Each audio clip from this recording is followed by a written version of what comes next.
Okay, so it's what what what date? It's the 16th of August in 2025, and I'm gonna look at the green dot, right?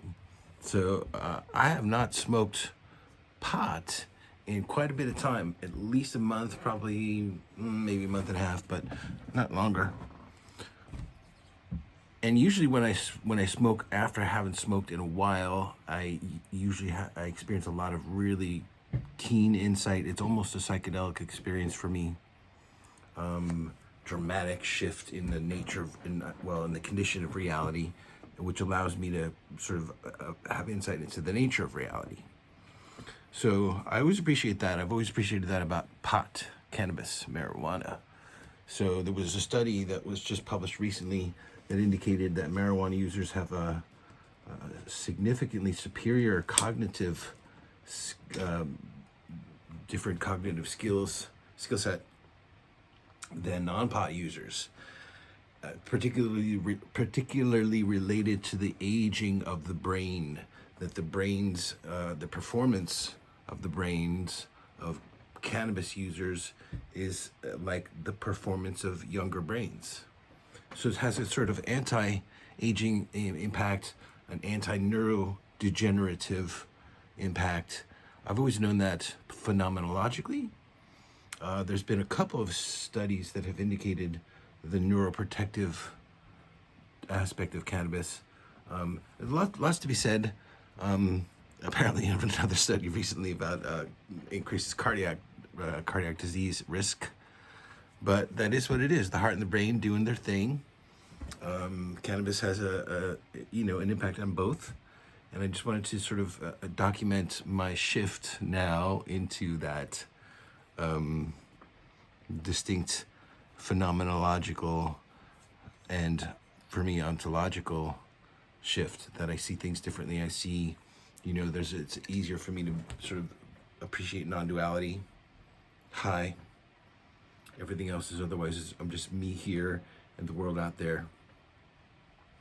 But getting high sometimes makes the whole thing swim together in a non-dual kind of unified field of consciousness, unified field of awareness. So I'm going to do that right now. And maybe this will be interesting to you. Maybe it won't be at all. If you don't, just be like, I'll go to sleep. But chances are I'll be pretty hyper and inclined to do philosophical reflection. So here it is. Be prepared for that. So I'll take a couple of hits, 2 or 3 usually is enough for me.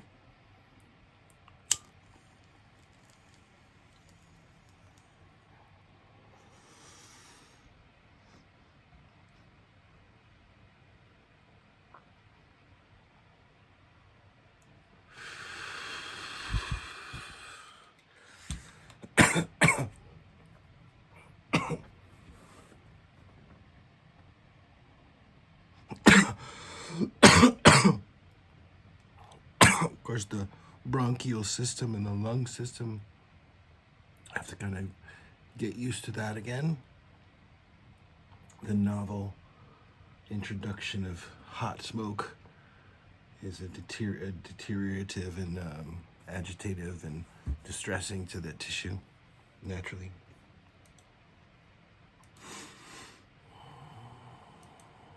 People who smoke pot a lot chronically, they've been measured as breathing better, breathing deeper, having a deeper lung capacity. That's probably through practice, but it also could be through the chemical interface, metabolic effect.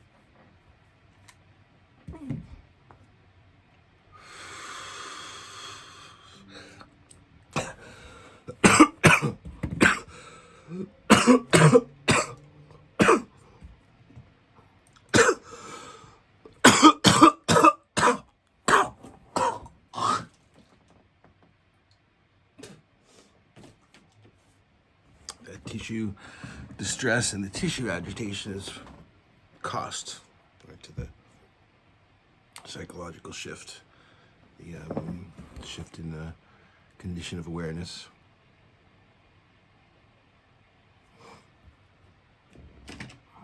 Not a high one, high cost.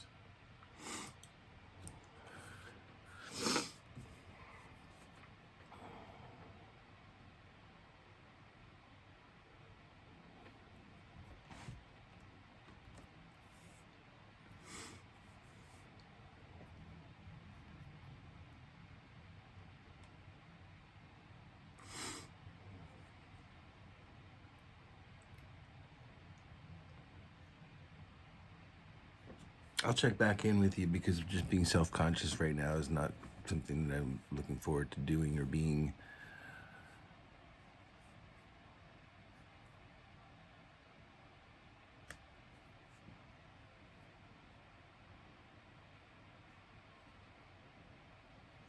Checking in with the news. We're just fresh off our Putin-Trump summit up in Alaska. What a whole farce this whole world is becoming. Farce. It's obscene. American president taking it from Russia in that way.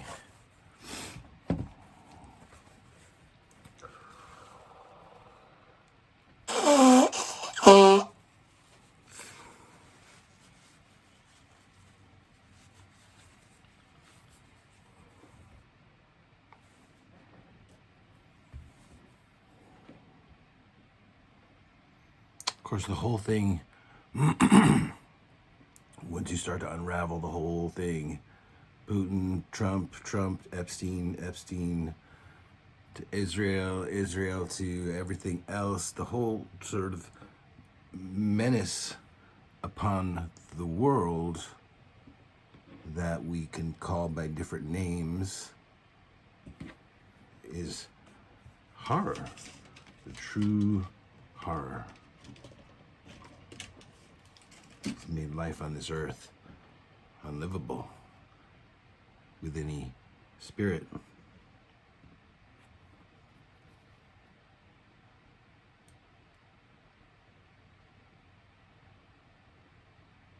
The menace of AI, which is the fingernail and the fingertip of this whole system.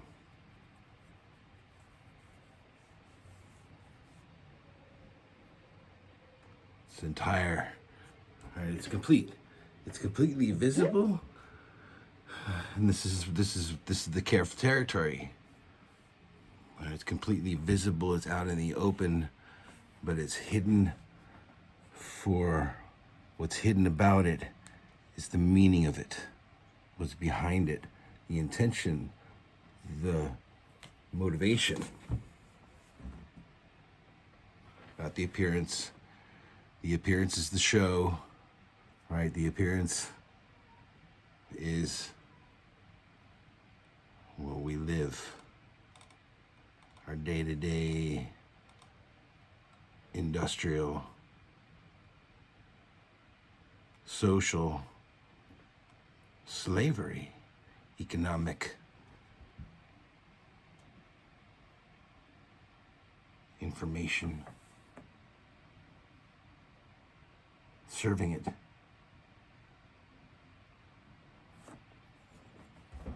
That's the horror. That's the horror. Serving it.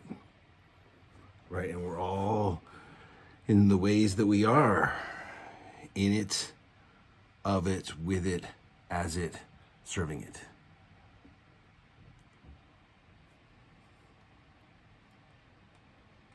And it's called, we can call it history or society or the way it is or the way that it's been, culture.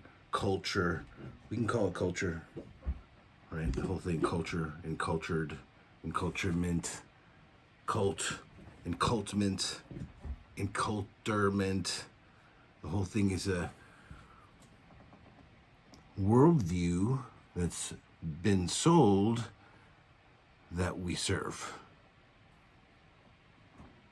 The worldview of us and them, the worldview of oppositionality, the worldview of war, the worldview of nations, peoples, separateness that drives separateness, the culture of separateness, the inculpment of separateness. That's the lie that's been sold. But it's not who we are. That's not what is. There's what's happening and having to appear and act in and act as and act through. Action itself is part of the drive, right? So from action, there's the possibility of repose. And that repose is of spirit. That repose is of being, one's own enfeaturement of being.